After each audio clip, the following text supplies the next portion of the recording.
ನೀವು ಹುಟ್ಟಿದ ಊರಲ್ಲಿ ಮಾಡ್ಲಿಕ್ಕೆ ಏನೂ ಕೆಲಸ ಇಲ್ಲ ಅಂತ ಹೇಳಿ ಬೆಂಗಳೂರು ಕಡೆ ಬಂದಿರುವಂತಹ ಹುಡುಗರ. ಇಲ್ಲಿ ಒಬ್ಬ ಹುಡುಗ ತಾನು ಹುಟ್ಟಿದ ಊರಲ್ಲೇ ಅಲ್ಲೇ ಏನಾದರೂ ಸಾಧನೆ ಮಾಡಬೇಕು ಅಂತ ಹೇಳಿ ಬೆಂಗಳೂರಲ್ಲಿ ನಡೆಯುವಂತಹ ಆನ್ಲೈನ್ ಡೆಲಿವರಿ ಮಾಡೆಲ್ನ ತಾನೇ ಸೃಷ್ಟಿ ಮಾಡಿದಾನೆ. ಅವನದೇ ಊರಲ್ಲಿ ಅವನೇ ಸ್ವಂತವಾಗಿ. ತುಂಬ ರಿಸ್ಕ್ ಇರುತ್ತಲ್ಲ ಸರ್, ಸಿಟಿಗಳೆಲ್ಲ ಹೋಗಿ ಐಟಮ್ಸ್ ತಗೋಬರೋಕ್ಕೆ ತುಂಬ ರಿಸ್ಕ್ ಇರುತ್ತೆ. ಸೊ ಅದಕ್ಕೋಸ್ಕರ ಅವ್ರಿಗೆ ಒಂದು ಸ್ವಲ್ಪ ಹೆಲ್ಪ್ ಆಗಲಿ ಅಂತ ಹೇಳಿಬಿಟ್ಟು ಒಂದು ಯೋಚನೆ ಬಂದು ಈ ಕೆಲಸಕ್ಕೆ ಹಿಡಿಯಿಸಿ ಆ್ಯಪ್ ಮಾಡೋದಂತೇಳಿ ಡೆವಲಪರ್ಗಳ ಜೊತೆ ಕೇಳಿದೆ, ಒಂದು ಆ್ಯಪ್ ಮಾಡಬೇಕಿತ್ತು, ಎಷ್ಟು ಆಗ್ಬೋದು ಅಂತ. ಅವ್ರ ಅಪ್ಲಿಕೇಶನ್ ಹಾಕಿ 6 ಲಕ್ಷ ಬೇಕು ಅಂದ್ರೆ. ನಿಮಗೆ ಬರುವಂತಹ ಚಾಲೆಂಜಸ್ ಏನು? ಅದೇ ಸರ್, ಒಂದು ಪ್ರಾಣಿಗಳದು, ಆದ್ರೂ ದೊಡ್ಡ ಗಾತ್ರದ ಪ್ರಾಣಿ ನೋಡಿದಾಗ ಒಂದು ಟೈಮಲ್ಲಿ ಸ್ವಲ್ಪ ಹೆದರಿಕಾಗುತ್ತೆ. ನೆಗೆಟಿವ್ ರಿಯಾಕ್ಟ್ ಮಾಡೋರು ಏನಂದ್ರೆ ಏನು ತಲೆಗಡ್ಡಿ ಏನಪ್ಪ ಅಂದ್ರೆ ಇವೆಲ್ಲ ಇಲ್ಲೆಲ್ಲ ಆಗೋದಿಲ್ಲ, ಇವೆಲ್ಲ ಬರೀ ಸಿಟಿಗಳಲ್ಲಿ ಮಾತ್ರ. ಇವಾಗಿನ ಪೆಟ್ರೋಲ್ ರೇಟಿಗೆ ನಿಂಗೆ ಇದೆಲ್ಲ ಮಾಡೋದಕ್ಕೆ ಈ ಥರದ್ದೆಲ್ಲ ಬಂದಿದೆ. ಇದು ಶುರು ಮಾಡಿದಾಗ ಸ್ಟಾರ್ಟಿಂಗ್ ಇನ್ವೆಸ್ಟ್ಮೆಂಟು ಎಷ್ಟಾಯಿತು? 2 lakh ಪ್ಲಸ್ ಆಯ್ತು ಸರ್. ಸಕಲೇಶ್ಪುರ ಅಂದರೆ ಮಳೆ. ಸೊ ಈ ಮಳೆನಲ್ಲಿ ಡೆಲಿವರೀಸ್ ಮಾಡಬೇಕು ಅಂದರೆ ಹೇಗೆ? ಹೌದು ಸರ್, ಛತ್ರಿ ಹಿಡಿಬೇಕಾ, ಬೈಕ್ ಹಿಡಿಬೇಕಾ, ಐಟಮ್ಸ್ ಹಿಡ್ಕೊಳ್ಬೇಕಾ, ಏನು ಗೊತ್ತಾಗಲ್ಲ. ಪ್ರತಿಯೊಬ್ಬರಿಗೂ ಒಂದೊಂದು ಆಸೆ ಇರ್ತದೆ, ಒಂದೊಂದು ಇಷ್ಟ ಇರುತ್ತೆ, ಕರೆಕ್ಟ್ ಅಲ್ಲ, ಒಂದು ಫ್ಯಾಂಟಸಿ ಇರುತ್ತೆ. ಆ ಥರ ನಿಮಗೆ ಯಾವುದು ತುಂಬ ಇಷ್ಟ? ನನಗೆ ರಿಸ್ಕ್ ತಗೊಳ್ಳೋದು ಇಷ್ಟ ಸರ್. ರಿಸ್ಕ್ ತಗೊಳ್ಳೋದು.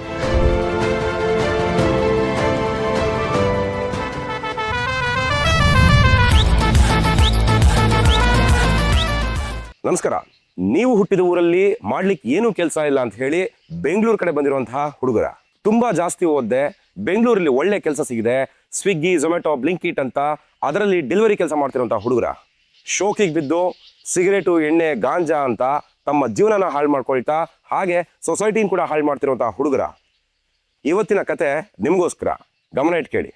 ಇಲ್ಲಿ ಒಬ್ಬ ಹುಡುಗ ತಾನು ಹುಟ್ಟಿದ ಊರಲ್ಲೇ ಅಲ್ಲೇ ಏನಾದರೂ ಸಾಧನೆ ಮಾಡಬೇಕು ಅಂತ ಹೇಳಿ ತನ್ನ ಕಣ್ಣ ತೆರೆದು ತಲೆನ ಉಪಯೋಗಿಸಿ ಧೈರ್ಯ ಮಾಡಿ ಬೆಂಗಳೂರಲ್ಲಿ ನಡೆಯುವಂತಹ ಆನ್ಲೈನ್ ಡೆಲಿವರಿ ಮಾಡೆಲ್ನ ತಾನೇ ಸೃಷ್ಟಿ ಮಾಡಿದ್ದಾನೆ.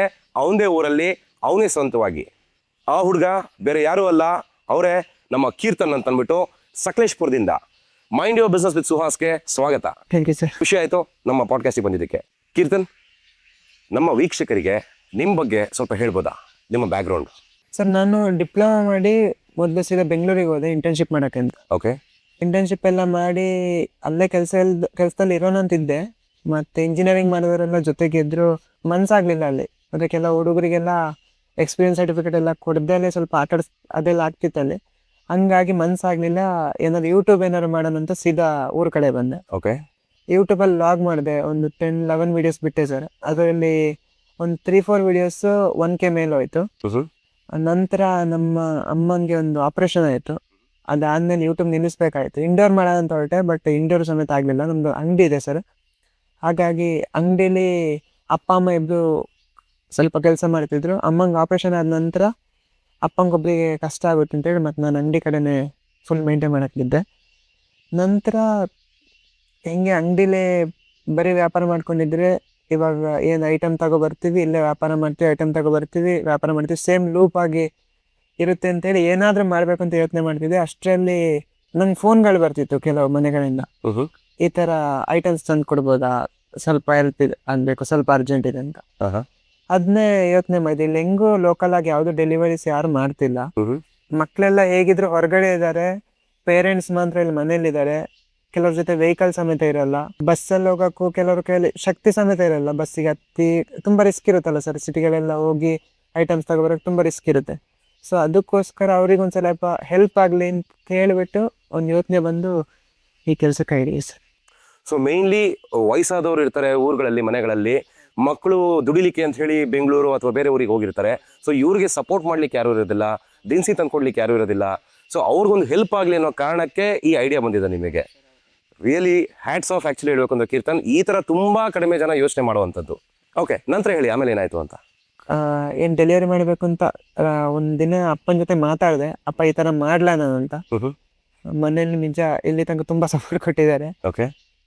ಮತ್ತೊಂದು ಧೈರ್ಯ ಇತ್ತು ನನಗೆ, ಐಟಮ್ಸ್ ಈಗ ಜನಗಳಿಗೆ ಕೊಡಲಿಕ್ಕೆ ನಾನು ಯಾವ ಬೇರೆ ಅಂಗಡಿಗೆ ಹೋಗ್ಬೇಕು ಅಂತಿಲ್ಲ, ನಮ್ಮದೇ ಸ್ವಂತ ಅಂಗಡಿಲೇ ಕೊಡ್ಬೋದಿತ್ತು. ಹಾಗಾಗಿ ಮೊದಲೊಂದು 5 months ಏನು ಮಾಡಿದೆ ಅಂತ ಹೇಳಿದ್ರೆ ಆದಷ್ಟು ಅಂಗಡಿಗೆ ಐಟಮ್ಸ್ ಜಾಸ್ತಿ ಮಾಡಿದ್ವಿ. ಎಲ್ಲ ಥರ ಐಟಮ್ಸ್ ಸಿಗ್ಲಿಂದ ಫುಟ್ವೇರ್ಸ್ ಮತ್ತು ದಿನಸಿಯಿಂದ ಹಿಡಿದು ಫ್ಯಾನ್ಸಿ ಟಾಯ್ಸ್ ಪ್ಲಾಸ್ಟಿಕ್ ಐಟಮ್ಸ್ ಎಲ್ಲ ಐಟಮ್ಸ್ ಇವಾಗ ಕೊಡ್ತೀವಿ ಅಂದರೆ ಎಲ್ಲ ಐಟಮ್ಸ್ ಕೊಡಬೇಕು. ಅವರಿಗೆ ಏನು ಅದಿಲ್ಲ ಇದಿಲ್ಲ ಅಂತ ಹೇಳಕ್ಕಾಗಲ್ಲ. ಪ್ರಾಬ್ಲಮ್ ಆಗಬಾರ್ದು. ಅದಕ್ಕೋಸ್ಕರ ಮೊದಲೊಂದು 5 ತಿಂಗಳು ಅದ್ರ ಮೇಲೆ ಕೆಲಸ ಮಾಡಿದ್ವಿ. ಫುಲ್ ಅಂಗಡಿಗೆಲ್ಲ ಐಟಮ್ಸ್ನ ಸ್ಟೋರ್ ಮಾಡಿ ವಾಟ್ಸಪ್ಪಲ್ಲಿ ಕೆಟಲಾಗ್ ಅಂತ ಬರ್ತಾವಲ್ಲ, ವಾಟ್ಸಪ್ ಕೆಟಲಾಗ್ ಅಂತ ಅದ್ರ ಥ್ರೂ ಮಾಡೋಣ ಅಂತೇಳಿ ಎಲ್ಲ ಐಟಮ್ಸ್ ಹಾಕ್ತೆ. ಒಂದು 3 months ಅದಕ್ಕೆ ಐಟಮ್ಸ್ ಹಾಕೋಕ್ಕೆ ಟೈಮ್ ಹೋಯಿತು. ಅದಾದಮೇಲೆ 1000 ಮೇಲೆ ಐಟಮ್ಸ್ ಹೋದ್ಮೇಲೆ ಅದರಲ್ಲಿ ಸರ್ಚ್ ಮಾಡೋಕ್ಕಾಗಲ್ಲ ಅಂತ ಗೊತ್ತಾಯಿತು. ಇನ್ನು ಸರ್ಚ್ ಮಾಡೋಕ್ಕಾಗಲ್ಲ ಅಂದರೆ ಜನಗಳಿಗೆ ತುಂಬ ಟೈಮ್ ವೇಸ್ಟ್ ಆಗುತ್ತೆ, ಯೂಸೇ ಮಾಡಲ್ಲ ಮತ್ತು ಜನಗಳು.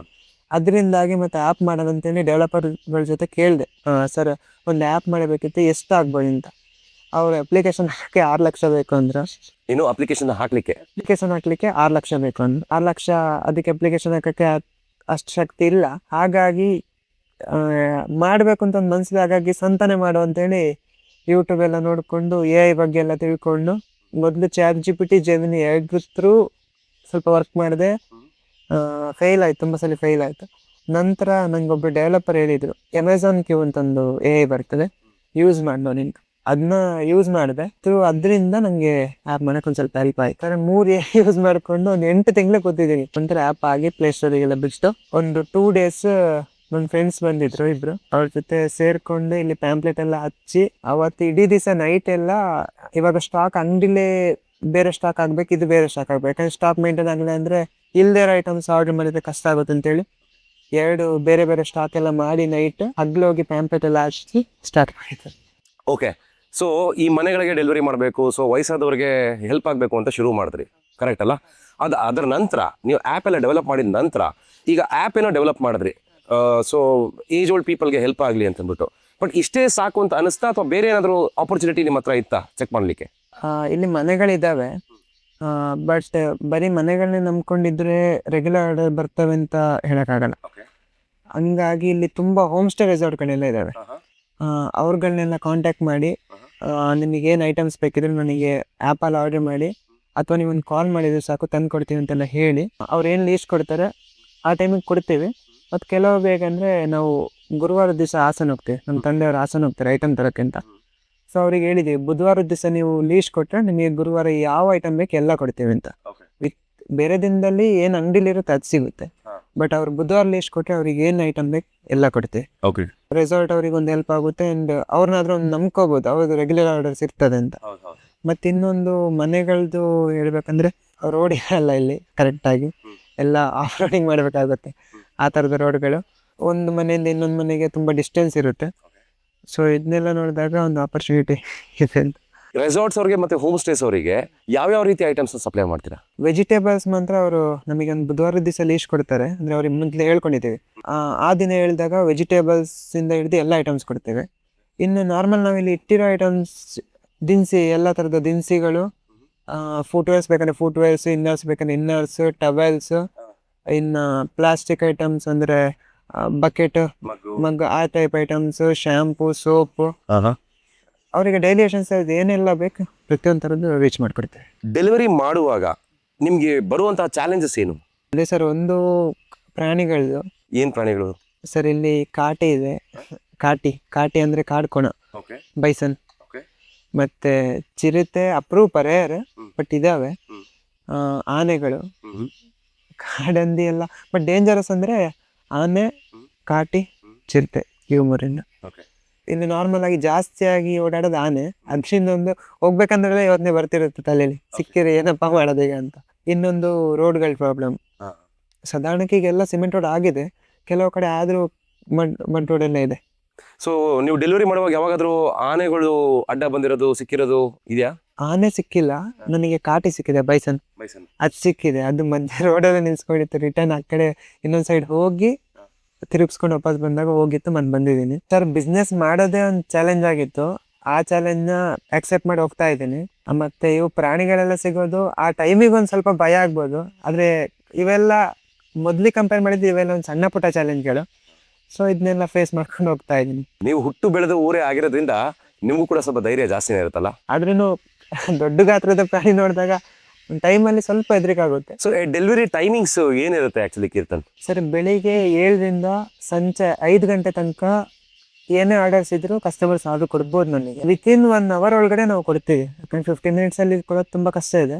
ವಿತಿನ್ 1 ಅವರ್ ಅಲ್ಲಾದ್ರೂ ನಾವು ತಲುಪಿಸ್ಕೊಡ್ತೀವಿ. ಮತ್ತೆ ಸಂಜೆ 5 ಗಂಟೆ ತನಕ ಬಂದ ಡೆಲಿವರೀಸ್ನು 6 ಗಂಟೆ ಒಳಗಡೆ ಅಂತ ತಲುಪಿಸ್ಕೊಡ್ತೀನಿ. 6 ಗಂಟೆ ನಂತರ ಡೆಲಿವರೀಸ್ ಇರೋದಿಲ್ಲ? ಅಂದ್ರೆ 5 ಗಂಟೆ ನಂತರ ನಾವು ಡೆಲಿವರೀಸ್ ತಗೊಳ್ಳೋದಿಲ್ಲ. ಆದಷ್ಟು 6 ಗಂಟೆ ಒಳಗಡೆ ಕ್ಲೋಸ್ ಮಾಡುವಂತ. ಬಿಕಾಸ್ ಈ ಆನೆ ಕಾಟ ಅದೆಲ್ಲ ಇದೆ ಅಂತ ಅಂದ್ಬಿಟ್ಟು.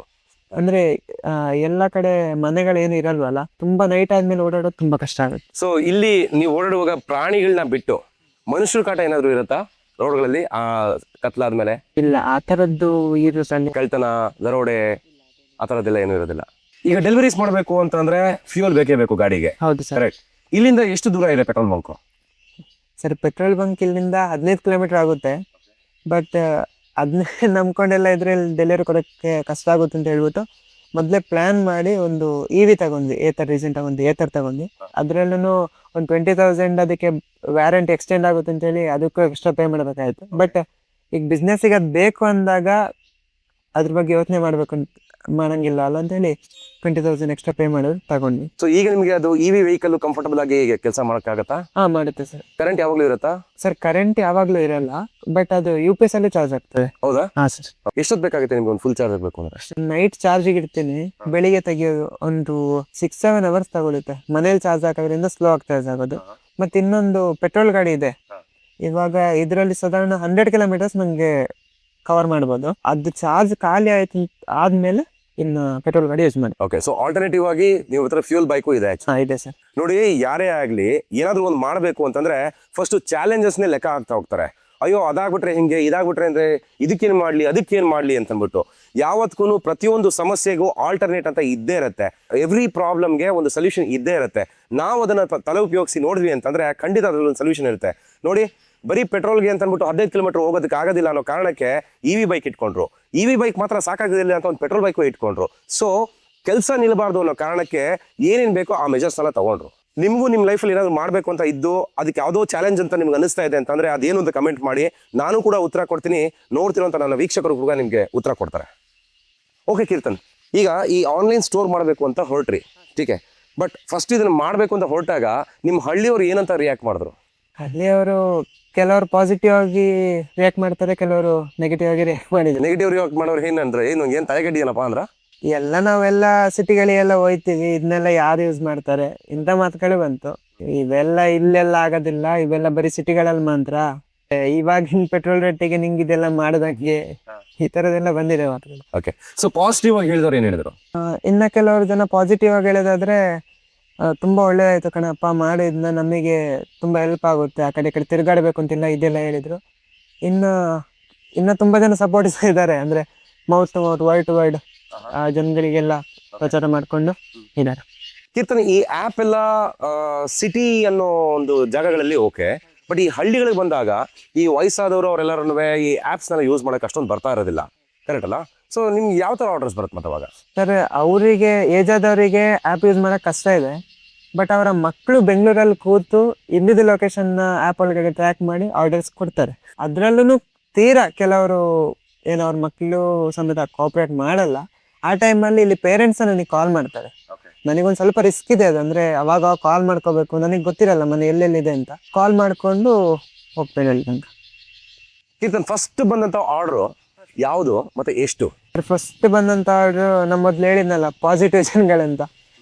ನಂಗೆ ಇಲ್ಲೊಬ್ರು ಅನ್ನದ ಅರ್ಶನ್ ಅಂತೇಳಿ, ಅವರು ಹಂಗಾಗಬೇಕಲ್ಲ, ಅವರಿಗೆ ನಡೆಯೋಕ್ಕೇನು ಆಗಲ್ಲ, ಮನೇಲೇ ಕೂತ್ಕೊಂಡು ಇಂಥದ್ದೇನು ಕೆಲಸ ಆಗುತ್ತೆ, ಊರಿಗೆ ಏನಾದ್ರು ಒಳ್ಳೇದಾಗುತ್ತೆ ಅಂತಂದರೆ ತುಂಬ ಹೆಲ್ಪ್ ಮಾಡ್ತಾರೆ ಅವರನ್ನು. ಓಕೆ. ಸೊ ಮೊದಲ ಆರ್ಡ್ರ್ ಅವ್ರದ್ದೇ ಬಂದಿದ್ದು. ಏನದು?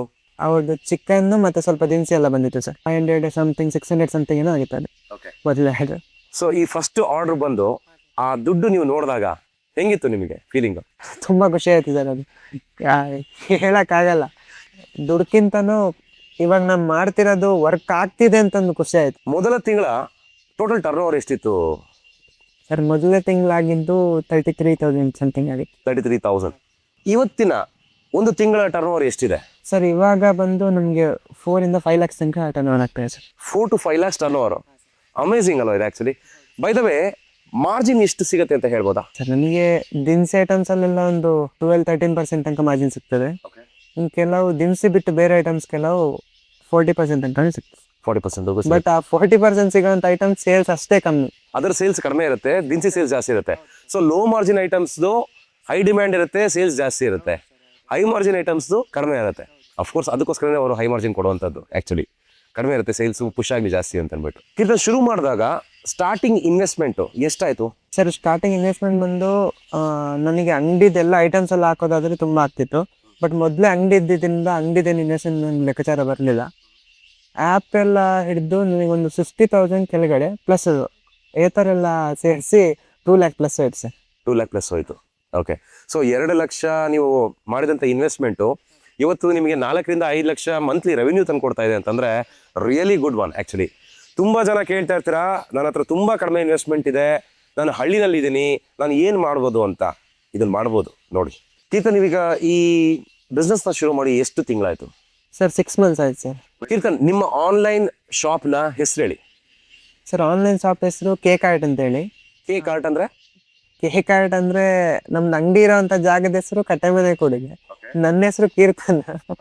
ಸೊ ಅದನ್ನೇ ಇದು ಮಾಡಿ. ಸೊ ಅದು ಕೆ ಇದು ಕೆ ಸೇರಿಕೊಂಡು ಕೆ ಆಯ್ತದ. ಮೊದಲು ವಿಲೇಜ್ ಕಾರ್ಟ್ ಅಂತ ಇಟ್ಟಿದ್ವಿ. ನಂತರ ಟ್ರೇಡ್ ಮಾರ್ಕ್ ರಿಜಿಸ್ಟ್ರೇಷನ್ ಹೋದಾಗ ವಿಲೇಜ್ ಕಾರ್ಟ್ ರಿಜಿಸ್ಟರ್ ಆಗಿತ್ತು. ನಂತರ ನಮ್ಮ ಅಣ್ಣನ ಜೊತೆ ಎಲ್ಲ ಕೇಳಿ ಅವನ್ನೆಲ್ಲ ಕೇಕ್ ಆರ್ಟ್ ಅಂತ ಇಟ್ಬೇಡಿ ಅಂತ. ಓಕೆ. ಸೊ ಇದನ್ನು ರಿಜಿಸ್ಟರ್ ಮಾಡಿಸಿದ್ದೀರಾ ನೀವೀಗ? ಹಾಕಿದ್ದೀನಿ, ಅಪ್ಲಿಕೇಶನ್ ಹಾಕಿದ್ದೀನಿ. ಅದೇನು 3 years ಬೇಕಂತಲ್ಲ ರಿಜಿಸ್ಟ್ರೇಷನ್ ಆಗೋಕ್ಕೆ. Okay okay. ಈಗ ಇದನ್ನು ಶುರು ಮಾಡಿ ಎಷ್ಟು ತಿಂಗಳಾಯ್ತು ನೀವು? ಸರ್ 6 months ಆಯ್ತು. 6 months ಆಯಿತು.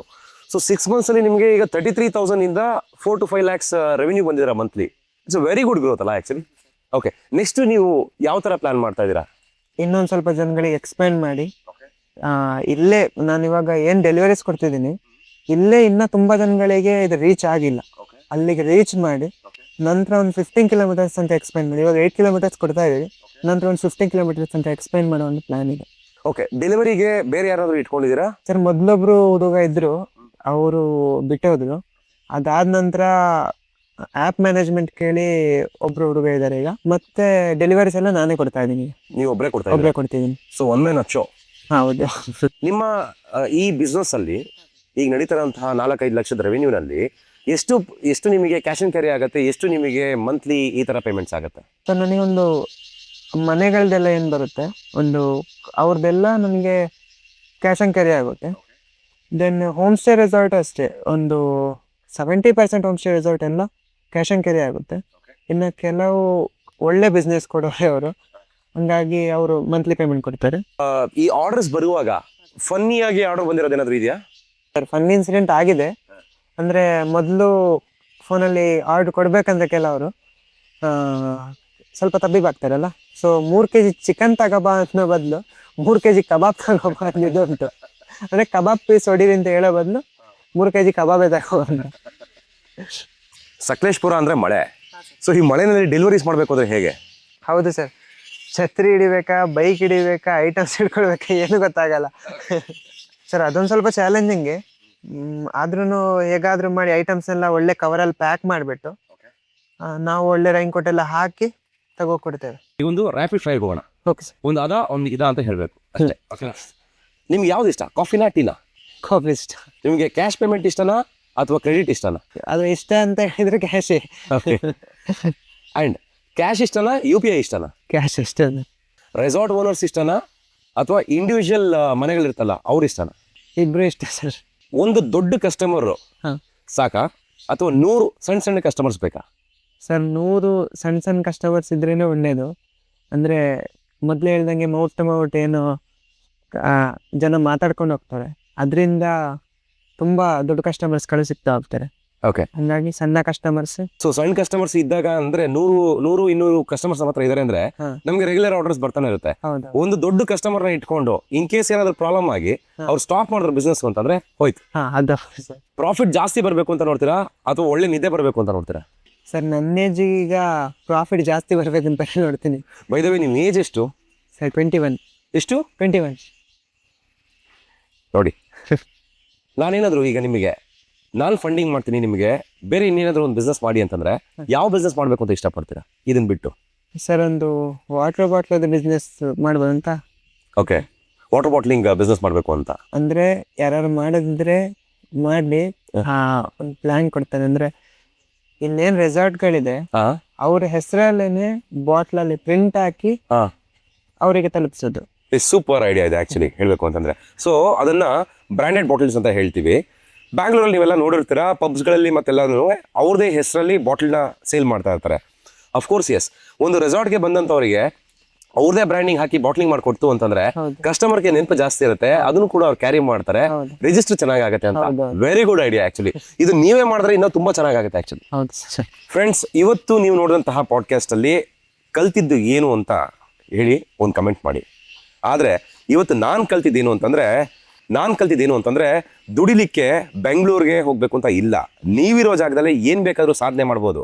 ಆದ್ರೆ ಯೋಚನೆ ಸರಿಯಾಗಿರ್ಬೇಕು, ಇವತ್ತಿರುವಂತಹ ಟೆಕ್ನಾಲಜಿನ ಯೂಸ್ ಮಾಡ್ಕೋಬೇಕು, ಧೈರ್ಯ ಮಾಡಬೇಕು, ಮುನ್ನುಗ್ಬೇಕು. ಅವಾಗ ಯಾವುದೇ ಬಿಸ್ನೆಸ್ ಬೇಕಾದ್ರೂ ನೀವು ಡೆವಲಪ್ ಮಾಡ್ಬೋದು, ಸಸ್ಟೈನ್ ಆಗ್ಬೋದು, ಇಂಪ್ರೂವ್ ಮಾಡ್ಬೋದು. ಇದಕ್ಕೆ ಕ್ಲಿಯರ್ ಕಟ್ ಉದಾಹರಣೆ ಅಂತಂದ್ರೆ ನಮ್ಮ ಕೀರ್ತನ್ ಅವರು ಇದ್ದಾರೆ ಸಕಲೇಶ್ಪುರದಿಂದ. ನೀವು ಏನಾದರೂ ಒಂದು ಈ ಥರದ್ದು ಮಾಡಬೇಕು ಅಂತಿತ್ತು ಅಂತಂದರೆ ದಯವಿಟ್ಟು ಕಮೆಂಟ್ನ ಮಾಡಿ. ನಾನು ಬೇಕಾದ್ರೆ ಅವರಿಂದ ನಿಮಗೆ ಸಜೆಷನ್ಸ್ನ ಕೊಡ್ತೀನಿ, ಅಥವಾ ನಾನು ಕೂಡ ನಿಮಗೆ ಸಜೆಷನ್ ಕೊಡ್ತೀನಿ.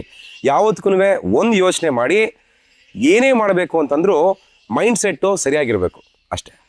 ಕೀರ್ತನ್, ನಿಮ್ಮ ಬಿಸ್ನೆಸ್ಗೆ ಸಾಥ್ ಕೊಡ್ತಿರುವಂತಹ ಇಲ್ಲಿನ ಹೋಮ್ ಸ್ಟೇಸು ಮತ್ತು ರೆಸಾರ್ಟ್ಸ್ ಹೆಸರುಗಳು ಹೇಳ್ಬೋದಾ?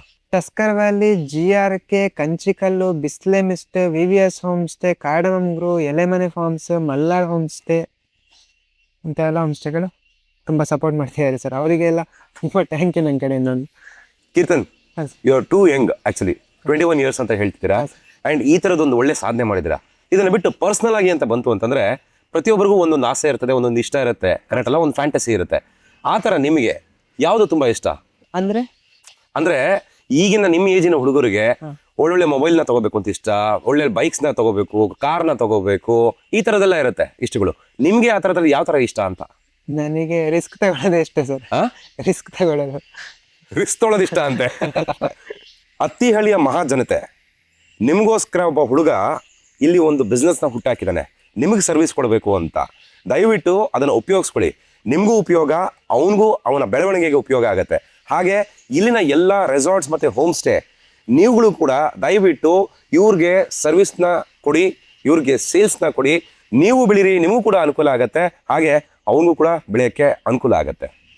21 ವರ್ಷದ ಒಬ್ಬ ಹುಡುಗ ಕೀರ್ತನ್ನು ಇಲ್ಲಿ ಕೇಕ್ ಆರ್ಟ್ ಅನ್ನೋ ಒಂದು ಆನ್ಲೈನ್ ಬಿಸ್ನೆಸ್ನ ಶುರು ಮಾಡಿ 30,000ದಿಂದ ಈಗ 5 ಲಕ್ಷದ ರೆವಿನ್ಯೂವರೆಗೂ ಬೆಳೆದಿದ್ದಾನೆ, ಇನ್ನೂ ಬೆಳಿತಾನೆ. ಅದು ನನಗೂ ಕೂಡ 100% ಗ್ಯಾರಂಟಿ ಇದೆ. ನೀವುಗಳು ಇನ್ಸ್ಟಾಗ್ರಾಮ್ ರೀಲ್ಸ್ ನೋಡಿಕೊಂಡು ಟೈಮ್ ಪಾಸ್ ಮಾಡ್ತೀರಾ, ಅಥವಾ ನೀವು ಕೂಡ ಏನಾದರೂ ಸಾಧನೆ ಮಾಡ್ತೀರಾ? ಯೋಚನೆ ಮಾಡಿ. Keerthan, thank you so much. Mind your business with Suhas ಪಾಡ್ಕಾಸ್ಟ್ಗೆ ಬಂದಿದ್ದಕ್ಕೆ. ಎಲ್ಲ ಒಳ್ಳೇದಾಗಲಿ, ತುಂಬ ಚೆನ್ನಾಗಿ ಬೆಳೀರಿ. All the best. Thank you sir. ಹೇಗೆ ಅನಿಸ್ತು ನಿಮಗೆ ಈ ನನ್ನ ಪಾಡ್ಕಾಸ್ಟ್? ಸರ್, ಮೊದಲನೇದಾಗಿ ನನ್ನ ಇಲ್ಲಿ ಕರ್ಕೊಬಂದು ಒಂದು ಪಾಡ್ಕಾಸ್ಟ್ ಮಾಡ್ತಿದ್ದೀರಂದರೆ ಇದಕ್ಕೆ ತುಂಬ ಥ್ಯಾಂಕ್ ಯು ಸರ್. ಮತ್ತು ನಿಮ್ಮ ಜೊತೆ ತುಂಬ ಖುಷಿ ಆಯ್ತು ನನಗೆ. ನಿಮ್ಮ ಟೀಮ್ ಜೊತೆ ಎಲ್ಲ ತುಂಬ ಖುಷಿ ಆಯ್ತು ಸರ್. ಮೇನ್ಲಿ ನನ್ನ ಉದ್ದೇಶ ಇದ್ದಿದ್ದು ಕೀರ್ತನ್, ತುಂಬ ದೊಡ್ಡದಾಗಿ ಬೆಳೆದಿರುವಂಥವ್ರನ್ನ ಇಂಟರ್ವ್ಯೂ ಮಾಡಿ ಅವ್ರನ್ನ ಜನಕ್ಕೆ ಪರಿಚಯ ಮಾಡಿಸ್ಬೋದು, ಕರೆಕ್ಟು. ಬಟ್ ಮೇನ್ಲಿ ನಿಮ್ಮಂಥವ್ರನ್ನ ಪರಿಚಯ ಮಾಡಿಸಿದ್ರೆ ನಿಮಗೂ ಕೂಡ ಅನುಕೂಲ ಆಗುತ್ತೆ. ಹಾಗೆ ನಿಮ್ಮನ್ನ ನೋಡಿ ಒಂದು 4 ಜನ ಅವ್ರವ್ರ ಊರಲ್ಲೇ ಏನಾದರೂ ಸಾಧನೆ ಮಾಡಲಿ ಅನ್ನೋದು ನನ್ನ ಉದ್ದೇಶ. ಅವ್ರು ಮಾಡಿದ್ರು ಅಂತಂದರೆ ನನಗೆ ತುಂಬ ಸಂತೋಷ. ಇನ್ ಕೇಸ್ ನೀವು ಆ ಥರ ಏನಾದರೂ ಮಾಡಿದ್ರೆ ದಯವಿಟ್ಟು ನನಗೆ DM ಅಥವಾ ಕಮೆಂಟೋ ಮಾಡಿ. ನನ್ನ ಕಡೆಯಿಂದ ಸಾಧ್ಯವಾದಷ್ಟು ಸಜೆಷನ್ಸ್ನ ನಾನು ನಿಮಗೆ ಕೊಡ್ತೀನಿ. ಇದೇ ಥರ ಬಿಸ್ನೆಸ್ ಮಾಡಬೇಕು ಅಂತ ನಿಮ್ಗೆ ಇತ್ತು ಅಂತಂದರೆ ಅದಕ್ಕೂ ಕೂಡ ನೀವು ಕಮೆಂಟಲ್ಲಿ ಹಾಕಿ. ನಾನು ಕೀರ್ತನ್ ಹತ್ರ ಬೇಕಾದ್ರೆ ನಿಮ್ಮ ಹತ್ರ ಮಾತಾಡಿಸ್ತೀನಿ. ಇವತ್ತು ಈ ಪಾಡ್ಕಾಸ್ಟ್ನ ನೋಡ್ತಿರುವಂಥ ನೀವು ನಾಳೆ ದಿನ ಒಂದು ಬಿಸ್ನೆಸ್ನ ಮಾಡ್ತಾ ನನ್ನ ಪಾಡ್ಕಾಸ್ಟಲ್ಲಿ ಈ ಪಕ್ಕದ ಚೇರಲ್ಲಿ ಕೂತ್ಕೋಬೇಕು, ನಾನು ನಿಮ್ಮನ್ನು ಮಾತಾಡಿಸ್ಬೇಕು, ನಿಮ್ಮಿಂದ ಇನ್ನೊಂದು 4 ಜನಕ್ಕೆ ಇನ್ಸ್ಪಿರೇಷನ್ ಆಗಬೇಕು ಅಂತ ನನ್ನ ಆಸೆ. ಮಾಡ್ತೀರಾ? ಮಾಡೋದಾದರೆ ಖಂಡಿತ ಮಾಡಿ, ಇವತ್ತೇ ಶುರು ಮಾಡಿ. ನಮಸ್ಕಾರ. ಈ ಪಾಡ್ಕಾಸ್ಟ್ನ ಟ್ರೈಲರ್ ನೋಡಿದಂಥ ಕೆಲವರು ನನಗೆ DM ಮಾಡಿದ್ರು, ಸರ್ ನಮಗೂ ಕೂಡ ಈ ತರ ಬಿಸ್ನೆಸ್ ಶುರು ಮಾಡಬೇಕು ಅಂತ ತುಂಬಾ ಆಸೆ ಇದೆ, ಆದ್ರೆ ಈ ಆ್ಯಪ್ ಮತ್ತೊಂದು ಎಲ್ಲ ಮಾಡ್ಲಿಕ್ಕೆ ಬರೋದಿಲ್ಲ, ನಮ್ಗೆ ಗೊತ್ತಾಗೋದಿಲ್ಲ ಹೇಗೆ ಅಂತ ಅಂದ್ಬಿಟ್ಟು. ನಿಮ್ಮಂತವ್ರಿಗಾಗಿನೇ ನಾವು ಒಂದು ಸೊಲ್ಯೂಷನ್ ಹುಡುಕಿದೀವಿ. ಒಂದು ಕಂಪ್ನಿಯನ್ನ ಇದಕ್ಕೆ ಅಂತ ನಾವು ಕಂಡುಹಿಡಿದಿದೀವಿ. ಅವರು ನಿಮಗೆ ಈ ಆನ್ಲೈನ್ ಬಿಸ್ನೆಸ್ಗೆ A to Z ಸೆಟಪ್ಗೆ ಹೆಲ್ಪ್ ಮಾಡ್ತಾರೆ. ಮುಂದಿನ ಪಾಡ್ಕಾಸ್ಟ್ ಅಲ್ಲಿ ನಾನು ಅವ್ರನ್ನೇ ಕೂರಿಸಿ ಇದ್ರ ಬಗ್ಗೆ ಡೀಟೇಲ್ ಆಗಿ ಮಾತಾಡ್ತೀನಿ. ಸೊ ನೆಕ್ಸ್ಟ್ ಪಾಡ್ಕಾಸ್ಟ್ ಕೂಡ ನೀವು ವೇಟ್ ಮಾಡ್ತಾ ಇರಿ. ಅದಕ್ಕೆ ಮುಂಚೆನೆ ನಿಮ್ಗೆ ಅವ್ರ ಕಾಂಟ್ಯಾಕ್ಟ್ ನಂಬರ್ ಬೇಕು ಅಂತಿತ್ತು ಅಂದ್ರೆ ನನಗೆ DM ಮಾಡಿ, ಖಂಡಿತ ನಾನು ಅವ್ರ ನಂಬರ್ನ ನಿಮ್ಗೆ ಶೇರ್ ಮಾಡ್ತೀನಿ.